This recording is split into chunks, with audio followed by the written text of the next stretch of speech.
హైదరాబాద్ దుర్గం చెరువు పరిసర నివాసితులకు హైకోర్టులో ఊరట లభించింది. దుర్గం చెరువు కూల్చివేతలపై హైకోర్టు స్టే ఇచ్చింది. 2014లో జారీ చేసిన ప్రిలిమినరీ నోటిఫికేషన్ పై అభ్యంతరాలు వ్యక్తం చేశారు దుర్గం చెరువు నిర్వాసితులు. వారి అబ్జెక్షన్స్ ను లేక్ ప్రొటెక్షన్ కమిటీ పరిగణలోకి తీసుకోవాలని ఆదేశించింది హైకోర్టు. అక్టోబర్ 4న లేక్ ప్రొటెక్షన్ కమిటీ ఎదుట దుర్గం చెరువు నిర్వాసితులు హాజరు కావాలని తెలిపింది. అభ్యంతరాలను పరిగణలోకి తీసుకొని అక్టోబర్ 4 నుంచి 6 వారాల లోపు ఫైనల్ నోటిఫికేషన్ జారీ చేయాలని లేక్ ప్రొటెక్షన్ కమిటీకి హైకోర్టు ఆదేశించింది.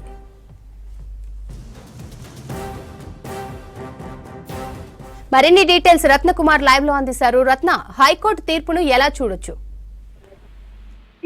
శ్రవంతి, ఇటు లేక్ ప్రొటెక్షన్ కమిటీ ఏదైతే ఇటు ఎఫ్టీఎల్ కు సంబంధించినటువంటి ఫైనల్ డీటెయిల్స్ అనేవి కూడా ఇవ్వకుండానే ఒకవైపున కూల్చివేతలకు సంబంధించి కూడా కూల్చివేతలు జరగబోతున్నటువంటి అబ్జెక్షన్స్ ఏదైతే చేశారో దుర్గం చెరువు నిర్వాసితులు, వారికి సంబంధించి కూడా ఇప్పుడు హైకోర్టు కొంత ఇటు స్టే విధిస్తూ ఇచ్చినటువంటి తీర్పుకు సంబంధించి కూడా కొంత ఊరట దొరికింది.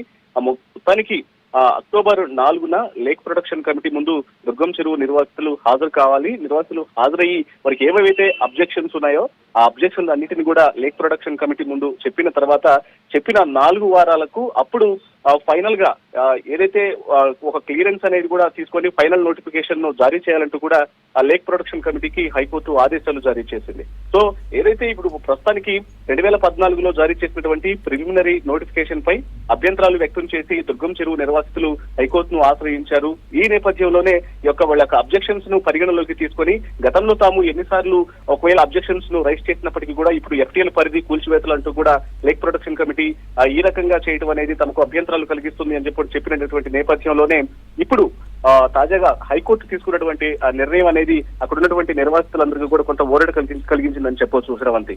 Right Ratna, thank you.